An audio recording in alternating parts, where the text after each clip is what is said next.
A big jump in retail sales, much more than forecasted, and what impact it has on stimulus. That's the focus of this video. Welcome to our channel. Let's just jump right in. On your screen, you'll see a tweet from Heather Long, who's an economics correspondent from the Washington Post.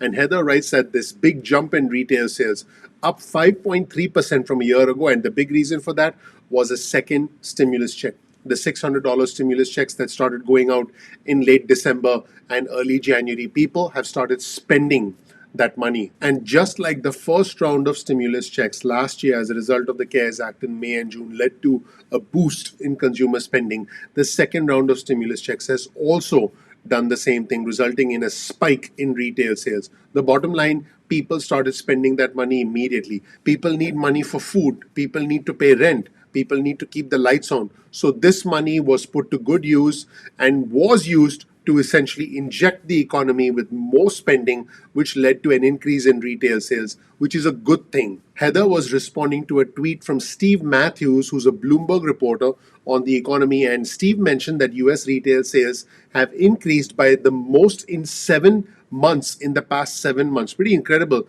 when you think about it. And he said this beat all estimates because the stimulus checks, the second stimulus check, was essentially spent by many people. Now, this surprising phenomenon, and I'll talk to you about how this impacts stimulus, was explored further in a brand new Bloomberg article that you'll see on your screen, which reads, US retail sales surprise with the sharpest advance in 7 months. And keep in mind that we had a very weak fourth quarter. There was a lot of concern, there was a lot of worry, which, by the way, precipitated the $900 billion stimulus package, which included the second stimulus check. And the fact that the fourth quarter was so bad makes the latest retail sales numbers look spectacular, because essentially you have only one way to go, and that is up. So what's encouraging is that the value of all the retail sales went up 5.3% in the month of January. And the reason this is encouraging is retail sales actually fell 1% in the month of December. And what is even more encouraging is that this was the first monthly gain in 7 months since September of 2020. So it was the first monthly gain, and therefore this is very encouraging. In fact, according to a Bloomberg survey, most economists expected that increase to be 1.1%, but the increase in spending ended up being 5.3%, which is very encouraging. Let's take a look at this graph on your screen from the Bloomberg article. So definitely check out the Bloomberg article. You'll get a link in the description section below that shows you the retail spending over the past couple of years, starting from January 2019. You can see that the retail spending was fairly normal, what we've come to expect, and then you'll see that uneven, highly unusual, that massive decline when the pandemic hit us. And as soon as the CARES Act was passed, there's a massive surge in spending.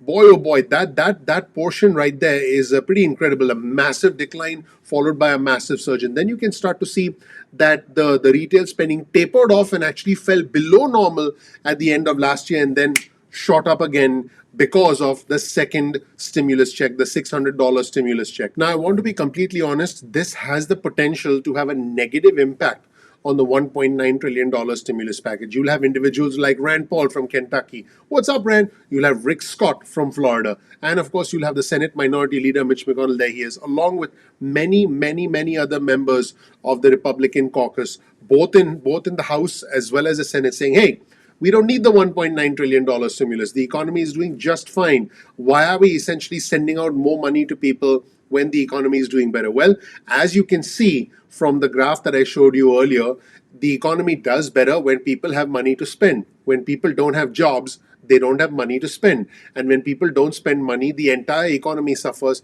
Unemployment actually increases. So this is pretty much a straightforward economic issue. But you can be sure that the Republicans will look at this and say, look, retail spending went back up in January. Why do we need large stimulus? I do want to assure you that it looks very likely that the Democrats will pass the $1.9 trillion stimulus package using the process of reconciliation. And all indications are that this is expected to happen in the first week or the second week of March. However, these retail spending numbers are very encouraging from an economic standpoint, and they are going to provide ammunition to Republicans who are like, nah, we don't need to do any more. In fact, some believe there's a lot of pent-up demand within the economy, and that could lead to even more even more spending as we get towards the second half of 2021.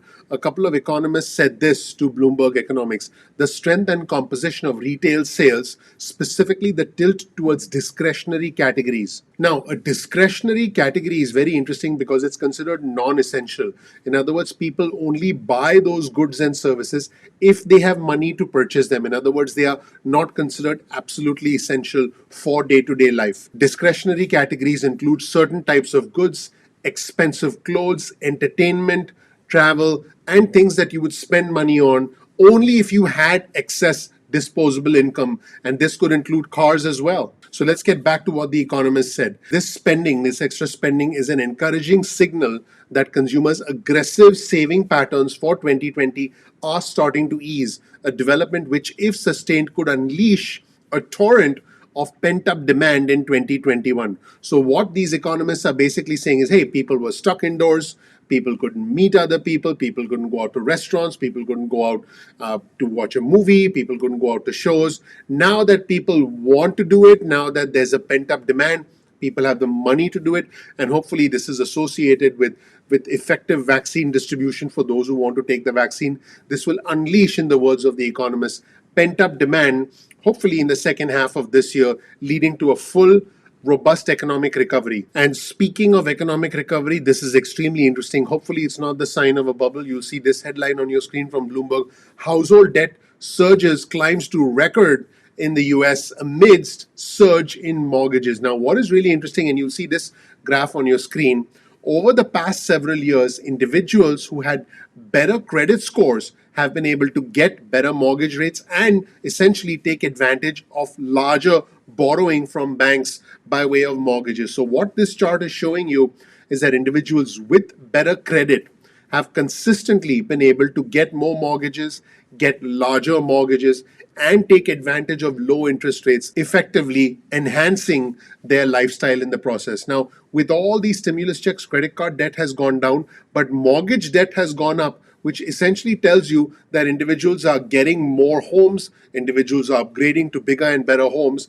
But this also tells us that individuals who have poor credit, individuals who simply cannot afford a home, are unfortunately being left behind. And that is why the stimulus should go to those who need it the most. Thank you so much for watching. I hope you learned something new. Please click the like button. Please subscribe. Please enable notifications. That would really, really help out the YouTube algorithm. I really appreciate you watching. I'm looking forward to seeing you in the next episode of Ignition Time. Take care. Bye.